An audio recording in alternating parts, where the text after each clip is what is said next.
Raggedy Ann and the Painter, from the Raggedy Ann stories by Jonny Gruelle. Marcella's mama wanted Marcella's room to be painted, and the painters were coming early the next day, so she put the dolls on a high shelf in the middle of the room. The dolls had to sleep on the shelf that night, and Raggedy Ann had many dolls lying on top of her. She asked them to move, and the dolls began moving to one side. Now Raggedy Ann was able to sit up.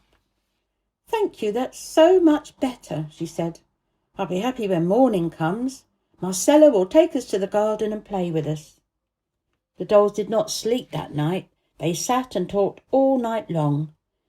When it was morning, the painters came to work early, and Marcella did not have time to move her dolls. She had to stay out of the way. One of the painters was a young man. He saw the dolls and he took Raggedy Ann down from the shelf. "Look at this rag doll, Jim," he said to another painter. "She's nice."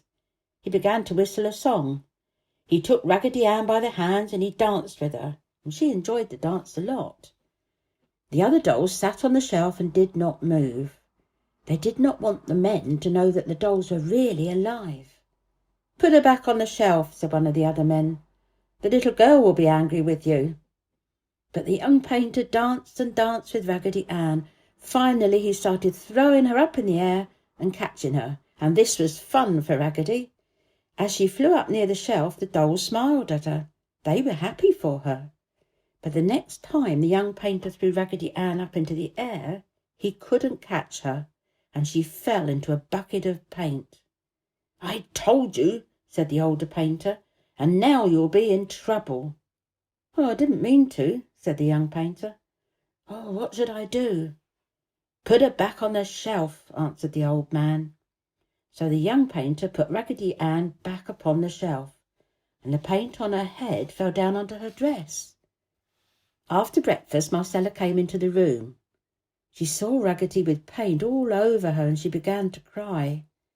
And the young painter felt sorry, and he told her what had happened.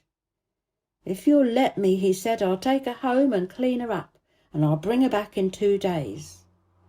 Marcella wanted Raggedy Ann to be clean, and so she agreed. And that evening the young painter covered Raggedy Ann in paper so that he wouldn't get paint on himself, and he took her home.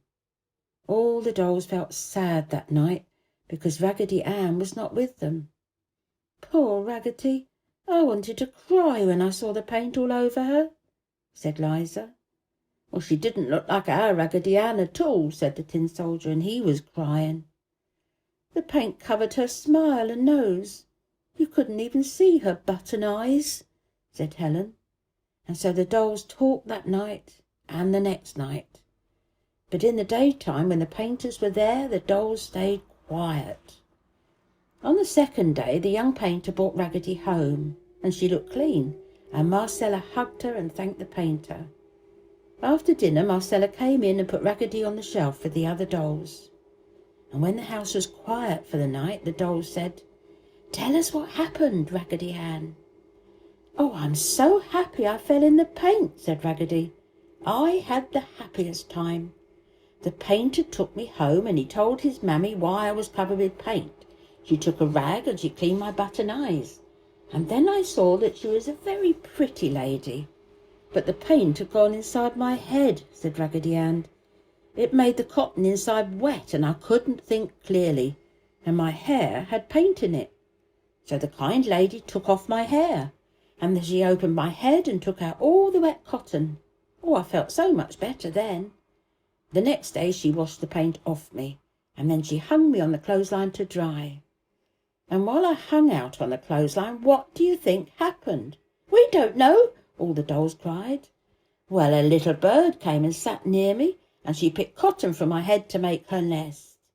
"Ah, wasn't that sweet?" cried all the dolls. "Yes, it was," said Raggedy Ann. "It made me very happy. And when I was dry, the lady took me in the house again, and she put new cotton inside me and sewed me up. And she also put new hair on my head. And then she did something else. But it's a secret," said Raggedy Ann. "Oh, tell us the secret," said all the dolls. "Well, I know you won't tell anyone, so I will tell you the secret. "That is why my smile is bigger now," said Raggedy Ann. And the dolls all looked at her smile and saw that it was bigger than before. "When the lady put the new white cotton in my body," said Raggedy Ann, "she also put a beautiful red candy heart inside me. And that's the secret. That's why I'm so happy. Feel here," said Raggedy Ann. And all the dolls could feel Raggedy Ann's beautiful new heart, and they were very happy for her. After a while, the tin soldier asked, "Is something written on your new heart, Raggedy Ann?" "I'm so happy you asked. I forgot to tell you," answered Raggedy Ann. "It says, 'I love you.'"